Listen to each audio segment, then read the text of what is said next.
নমস্কার বন্ধু বান্ধবরা, তো আজকে এসেছে নতুন আরেকটা মিনি ব্লগ। আজকে দেখতেছো আলু উলু লইয়া আমরা একটা সুলাই মুলাই এসে আলু দিয়ে আমরা কি বানানো যায় তোমরা তো আইডিয়া করে লেছো। বলে তোমরা বহুত চালাক আছো জানি, আঙ্গ তো বহুত সেনা চালাক তোমরা।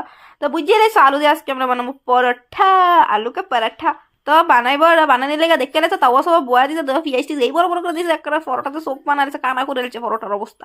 তো বানানির পরে দেখতেই পারছো যে সুন্দর করে দিয়েছে, কিন্তু এটা তো ভালো করে গুল করতে পারছে না। পৃথিবীর ম্যাপ স্যাপ বানায় দিয়েছে বানানির পরে, তো যেরুমই বানাইছে আর বানাইছে তো বানাইছে। তারপরে দেখা গেলো ভালো ভালো আইটেম আসলো আসলো আমের চাটনি আসলো, সয়াবিনের তরকারি আসলো, আরো কিবা সবজি একটা আসলো নিরামিষ। তো এটা দিয়ে আমরা খাই নিলাম, বহুত টেস্ট আসলো। আর আর চাটনি আমরা বহুত ভালো বানাই, তোমরা তো চাটনি বানাইতে লাগে তো আঙ্গুর লোকে কন্ট্যাক্ট করবা, কন্ট্যাক্ট না মানে আঙ্গুর লোকে যোগাযোগ করবা, বুঝছো তো। মানে তো খাওয়ার পর দেখতে পাচ্ছ বহু স্বাদ আসলো, খাওয়াটা কি কমু আর, তো বুঝে লেছো বহু স্বাদ লাগছে গায়ে। কিন্তু খাওয়া বেশি স্বাদ হইলে বুঝো তো, কম হইলে বেশি স্বাদ লাগে। তো আজকে একটু কম হয়ে গেছে তো বেশি স্বাদ লাগছে বেশি খাইতে। তারপরে একজন একজন করে দেখা এলো, রিভিউ দিলাম না, আমরা তো রিভিউ দেওয়া জরুরি তোমরা জানো। তো দেওয়ার পরে দেখো তো আসলো ভিডিওটা এতটুকে। তো দেখা